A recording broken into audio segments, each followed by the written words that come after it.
The chamber froze. Not the polite, stunned silence of surprise. A deep, cellular freeze, the kind that happens when ancient memory and present reality collide. Veteran commanders who had fought in 3 different interstellar wars felt something cold settle in their chests. The oldest species present, those who had been around long enough to accumulate real history, not just recorded history, exchanged looks heavy with old stories they had privately hoped were myths. Strategic AIS across the connected network received the message simultaneously and, with no coordination between them, independently shifted to maximum alert status. Their reasoning logs would later show the same conclusion reached through different paths. Humans never say that unless every other option has already been exhausted, failed, or destroyed. Alarms began to sound across 100 star systems. Fleet commanders scrambled to battle stations. Shields rose. Weapons powered to active standby. Borders locked down with the kind of absolute finality usually reserved for declared war. But no war had been declared. No threat had been issued. No ultimatum had followed. Just 5 words. And somehow, that was more frightening than anything conventional enemy could have said. Earth did not celebrate. When the message confirmation came back, when human officials confirmed that the transmission had been acknowledged and that their response stood, there were no cheers, no public addresses, no flags raised in city squares. The news didn't even break openly. It filtered through restricted channels, landing quietly on the desks of people who needed to know, beneath the planet's surface, in a secure facility whose existence appeared on no public record. The people who had sent that message gathered. Military commanders stood beside theoretical physicists. Old veterans, people who carried the weight of decisions made in prior crises, decisions that still kept them awake, stood quietly at the back of the room and said nothing, because they had already said everything they needed to say to get here. The data was displayed without ceremony. Something was consuming the galaxy from the inside out, not attacking, not conquering, not even destroying in any conventional sense. Simply removing, erasing, with a thoroughness that left no echo, no scar, no evidence except the sudden and total absence of things that had previously existed. Ships vanished without structural damage. Stars dimmed without any of the signatures that accompany natural stellar death. Space itself behaved strangely in affected regions, as if it had grown tired, as if the fundamental rules governing reality were being quietly, methodically revised by something that did not require permission. Human experts had run every simulation available to them. They had fed the data into systems designed to model scenarios beyond conventional comprehension. Each model had run to completion. Every single one ended the same way. If humanity waited, Earth would be next. Not eventually, not as a remote possibility, as a mathematical certainty, arriving on a timeline measured in years rather than centuries. The debate in that underground chamber was short, not because the decision was easy, because everyone present already knew what the decision had to be. One path meant doing nothing, hoping the galaxy survived, hoping whatever this phenomenon was would stop before it reached human space. It was the comfortable path, the defensible path, the path that let you tell yourself you had followed the rules. The other path meant opening doors that had been sealed for generations. It meant speaking names out loud that existed only in classified archives. It meant activating projects that officially, legally, and in every public sense did not exist, had never existed, and could not be acknowledged even now. Black folders were unlocked. Old agreements, made in the aftermath of the last time humanity had been forced to reach this deep into its own history, were retrieved and reviewed. Not weapons.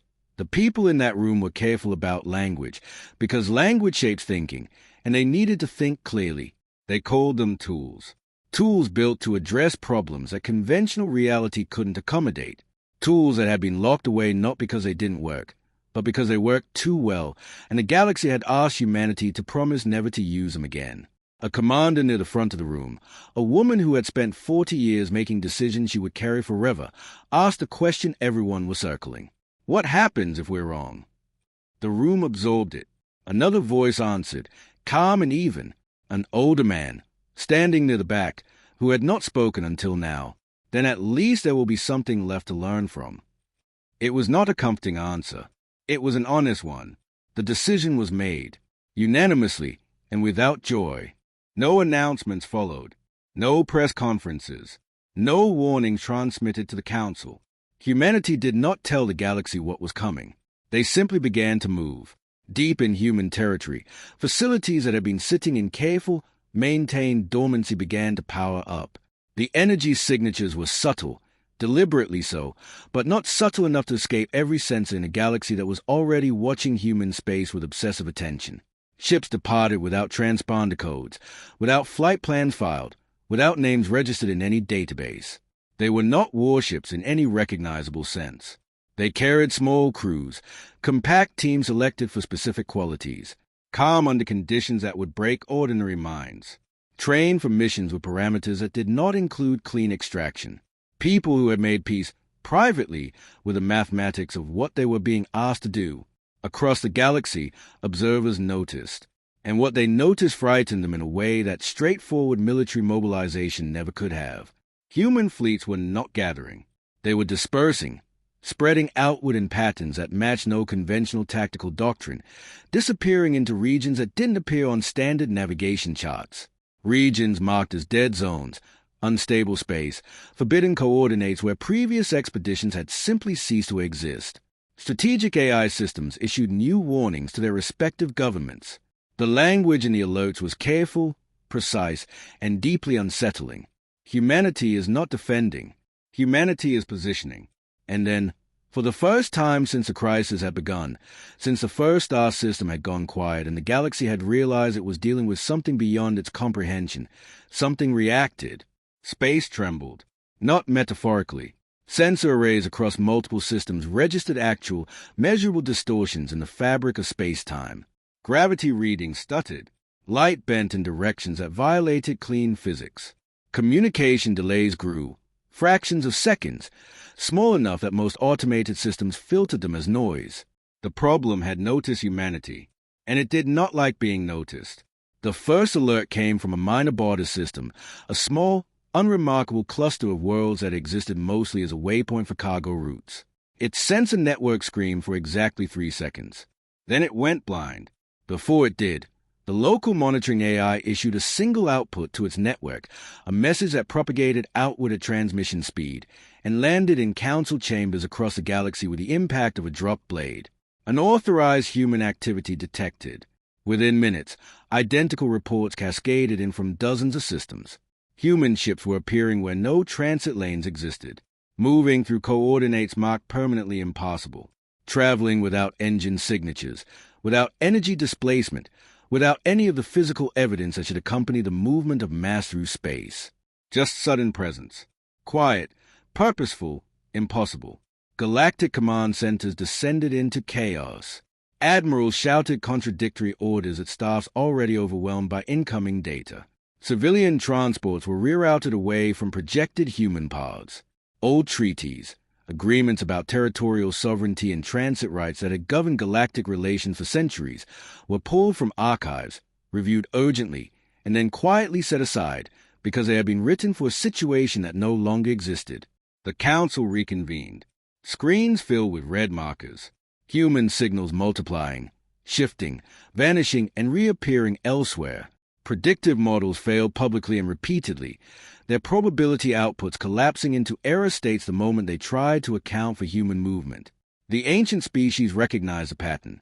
They had seen something like it before, in historical records. In the myths they'd stopped teaching because the stories were too unsettling. This was not forced projection. This was preparation. And then the pattern became impossible to ignore. Wherever a human ship passed, wherever one of those quiet, nameless vessels held position in the dead dark of empty space, the disappearances stopped, not reversed. The lost ships and stars did not return. But the spreading, the relentless silent consumption that had been marching through the galaxy for months, simply ceased in those regions, as if something had pressed a thumb against the wound. A senior council member, one of the eldest, a being who had personally witnessed 4 interstellar wars and had hoped never to feel this specific flavor of dread again, leaned back in their seat and said what everyone else was thinking. They are not fighting it. They are correcting it. Full red alert. Every major power. Simultaneously, the galaxy had prepared for an attack. No attack came. No weapons fired. No fleets charged toward vulnerable targets. No ultimatums followed the silence. Human vessels did not do any of the things that every model, Every historical precedent, every strategic projection had suggested they might do. They stopped at carefully chosen coordinates across the unstable regions, points that made no geographic sense until you mapped them against a pattern of disappearances, and suddenly saw the architecture hidden inside the chaos. Human ships came to rest. They formed quiet lines in empty space, far from any planet, any station, any position of obvious tactical value. From the outside, they looked defenseless, small, almost peaceful. Then the space around them began to change. Sensors detected fields that matched nothing in any database. Not energy in any conventional sense. Not gravity. Not electromagnetic. Something operating at a level beneath those categories. Something that the instruments could measure but could not classify, because the classification systems had been built for a universe that apparently did not include this. Reality around the ships grew calm. The word came up independently in the reports of a dozen different sense operators from a dozen different civilizations, and none of them could find a better one. Calm, like a storm being pressed carefully, methodically flat, like turbulence remembered and then chosen against. Human crews worked without visible urgency. Their consoles showed streams of data that alien analysts, given full access to the feeds, could follow at the level of symbols but not at the level of meaning. The equations being processed were not secret. They were simply beyond the framework that everyone else was using to think about the problem. Time markers shifted by microseconds. Dimensional values were tuned with the patience and precision of someone adjusting a delicate instrument. And where the human field expanded outward, reality solidified. Trade ships began to move again through corridors that had been death traps for months. Scouts sent cautiously into the stabilized zone's return hole. The galaxy watched and felt something it had not felt since the crisis began. Something that might, under different circumstances, have been hope. The problem escalated its response. Without warning, without any measurable buildup, a region of space folded inward. A distortion formed, massive, accelerating, far larger than anything that had appeared before. It moved with clear directional intent toward the nearest human vessel. A wound trying to close around the thing that had dared to touch it. Alien commanders watching the feeds expected the obvious response. Retreat, evasive maneuvers, the activation of whatever weapon systems the human ship might carry. The human ship did not move. It held position with a steadiness that read, on the command feeds, as either supreme confidence or the specific calm of people who have already run every possible outcome and accepted the results.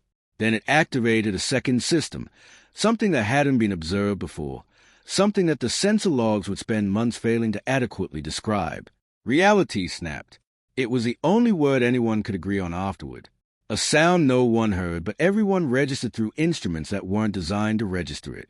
The distortion froze mid-formation, suspended in place like a thought interrupted mid-sentence, locked into stasis by something that operated in the same register as a distortion itself.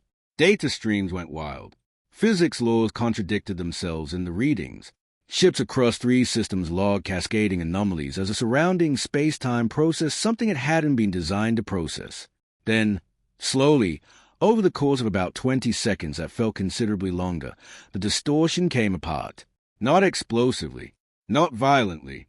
It simply ceased to be, piece by piece, its structure unraveling from the inside out. Unmade. Across the galaxy, sensors registered the result. The Council stared at their displays. Military commanders who had survived wars looked at the data and said nothing. The problem could be stopped, but only by humans. That truth landed with the weight of a collapsing star. Messages flooded toward Earth in their hundreds. Pleas, warnings, threats, promises of political concession, territorial rights, resource agreements, anything that might be interpreted as adequate payment for continued assistance. Some governments offered alliances. Some issued veiled ultimatums, trying to leverage what little authority they still felt they possessed. None of them received a response. Humanity was busy. In the absence of communication, the galaxy's power structures began to fracture. Major empires that had held authority over entire regions for centuries found themselves unable to perform either of the 2 functions that had always defined power, threatening and protecting. They could not threaten humanity into stopping or into asking permission. They could not protect their own populations from a phenomenon that only humanity seemed equipped to address. Long-planned military offensives were quietly cancelled. Trade Council froze. Alliances that had survived generations of tension and negotiation began to crack along seams no one had known were there, because they had been built on assumptions that no longer applied. Every decision, in every government, came down to the same question: what will humans do next? Strategic AI systems ran billions of projected futures. Most paths ended in failure. Some ended in extinction. A small number ended in survival, but only in scenarios where humanity continued its work and continued it without interruption. The dependency was total, and total dependency, for civilizations that had defined themselves by their power and independence, felt exactly like what it was: the end of one era and the uncertain beginning of something else. Then the phenomenon struck back in earnest. Multiple regions destabilized simultaneously. Space twisted violently across a front that stretched from the Orion Reach to the outer spiral arms, faster, more aggressive, more coordinated than anything observed before. The pattern was unmistakable to anyone watching. It was learning. It had studied humanity's corrections and adapted. It understood now, in whatever sense something like this could understand, what was being done to it, and it had decided to respond not by retreating but by accelerating, overwhelming the patches before they could hold. The galaxy braced. Analysts predicted that human resources would be stretched beyond their limits, that the phenomenon had simply become too large, too fast, too aware of what it was fighting. Instead, humanity accelerated. New ships appeared, larger ones, stranger configurations, vessels that didn't look like they had been designed with conventional physics as a constraint. They moved without sound, without visible propulsion, without any of the markers that interstellar travel had always produced. Entire sectors were stabilized in hours. The corrections that had previously taken days were happening faster, with greater precision, as if the teams performing them were getting better in real time, learning the problem the way craftspeople learn difficult materials, through touch and failure and adjustment. The phenomenon retreated, not in defeat, not erased or destroyed, but pushed back, step by measured step, into a smaller territory, contained region where its rules applied and nothing else could reach, avoiding the humans, choosing withdrawal over continued engagement, and that, in many ways, was the most terrifying result of all, because it meant the galaxy was now a field of contention between two forces that existed in a register no one else could access, a conflict between humanity and something ancient and vast and purposeful, playing out in dimensions that conventional civilization could only observe from the outside, without understanding and without influence. The great empires watched their authority dissolve in real time, one by one, with the quiet dignity of civilizations that had stood long enough to know when an age had ended. They accepted the truth. They were no longer the primary actors in the story of the galaxy. Humanity was, and whatever came next would not be negotiated, would not be voted on by council, would not be shaped by any power that measured itself in fleets or territory or the number of worlds that answered to its laws. It would simply happen. The end came without battle. It came with silence. Across the galaxy, over the course of several weeks, sensors stabilized. Trade lanes reopened one by one, the old corridors between worlds becoming navigable again as if they had always been safe. Ships passed through regions that had been marked a certain death for months, and they arrived at their destinations intact and on schedule. The phenomenon, the thing that had consumed star systems, that had learned and adapted and fought back, faded, not destroyed, not killed, because it wasn't clear that killing applied to it, but contained, locked behind a set of conditions and corrections that held it in place like a framework of invisible architecture, rules written into the fabric of space-time itself, rules that only humans fully understood. Then the human ships powered down their fields. One by one, they withdrew. They did not return to obvious positions. They simply vanished back into the unmapped spaces they had emerged from, leaving the galaxy as they had found it, except that it was functional again, and they were gone. No victory message arrived. No ceremony was requested. No territory was claimed. No political concession demanded. No public address made from any human leader to any galactic audience. Humanity did not even formally confirm that the work was complete. They simply stopped working. And in that silence, the galaxy finally understood. Council analysts pored over the complete record for months. Every data point, every sensor log, every model output from before and during and after. The conclusion never changed, no matter how many times they ran it. Humanity had not won through superior force. They had won through superior patience. They had sat in council chambers and taken their notes and asked their quiet questions while everyone else argued and panicked and wasted time on solutions that had no foundation. They had waited until the last viable moment, not out of indifference, but out of discipline, out of a willingness to let events define the necessity of their intervention before intervening, so that when they finally acted, they acted with complete clarity about what the problem actually was. And when they moved, they had not swung a hammer.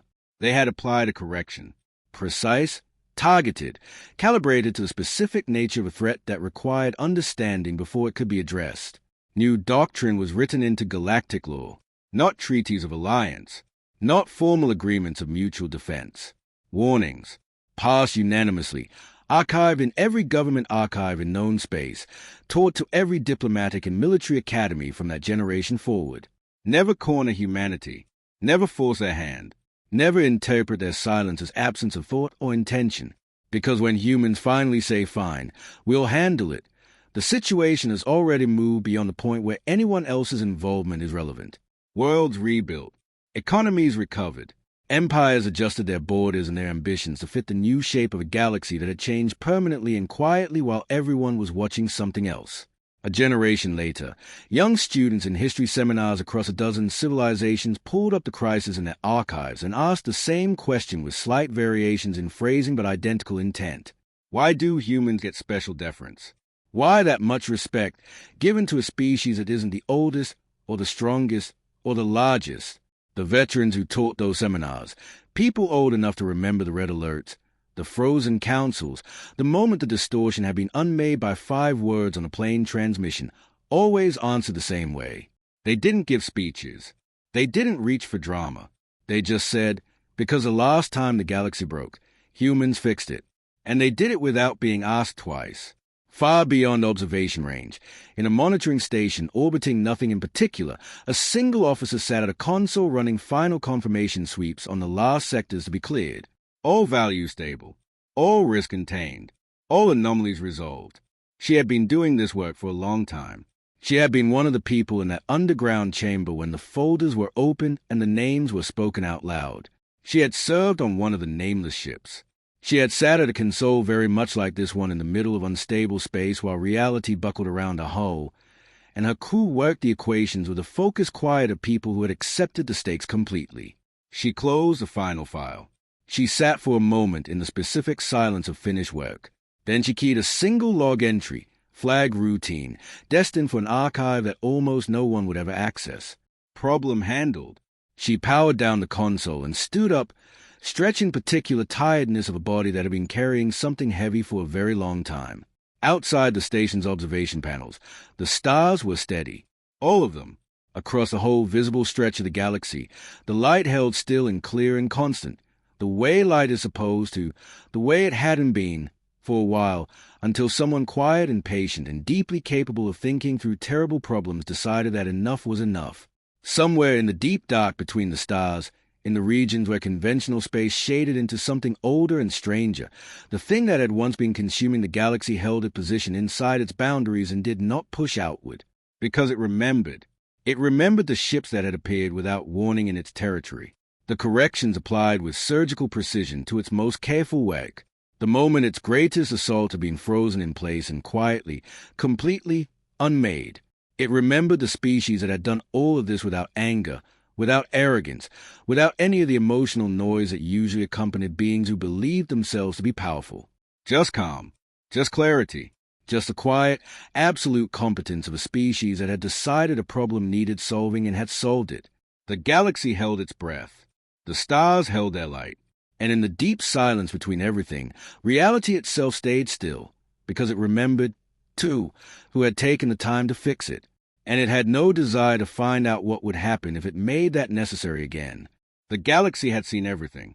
Wars that burned across 1,000 star systems, rebellions that toppled empires older than most civilizations could count, pirates bold enough to raid council fleets in broad starlight. Every crisis, without exception, had eventually bent to force or diplomacy or time. This one was different. It began quietly, the way the worst things always do. Star systems simply stopped responding. Not destroyed, not invaded, not even damaged. They just went silent. One moment, a thriving world full of commerce and chatter and the ordinary noise of civilization. The next, nothing. Long-range sensors swept the coordinates and returned empty readings, as if reality itself had grown bored of those particular coordinates and simply looked away. Ships were sent to investigate. They entered stable space on clean trajectories. They never returned. No wreckage, no distress signals, no final transmissions. Just absence, spreading like ink dropped into still water. The Galactic Council convened an emergency session. Then another after that.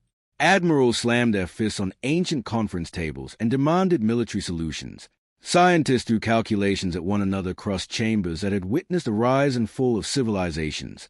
Historians and archivists from the oldest species in known space, beings who had watched stars born and die from the comfort of their long lifespans, dug through records older than most inhabited worlds. They found myths, legends, half-remembered warnings scrawled in dead languages on the walls of ruins no one had properly excavated in centuries. Nothing matched. Nothing came close. Every major power dispatched fleets, dreadnoughts, science vessels, explorer craft, probe swarms. All of them vanished with the same quiet finality. The galaxy, which had long prided itself on its collective strength, found itself staring into an enemy it could not locate, could not define, and absolutely could not stop. At first, the working theory was a weapon, some new technology developed in secret by a rogue civilization. Then the model shifted toward a natural disaster, some catastrophic phenomenon born in the deep structure of space-time. Then came the theory that frightened everyone the most, whispered in corridors after the sessions ended and the cameras went dark. Something is aware. Something is choosing. Panic is a contagion, and it spread fast. Trade routes collapsed as merchant vessels refused to travel lanes near affected regions. Borders slammed shut overnight. Civilian worlds, even stable ones far from the disappearances, began construction on planetary shelters. Vast underground complexes meant to house populations of the stars above them stopped being trustworthy. Strategic AI systems across a dozen empires ran their projections in parallel, and reached conclusions so alarming that several governments quietly suppressed the outputs to prevent mass hysteria. Extinction-level probability, rising, weekly. Through all of it, humanity stayed quiet.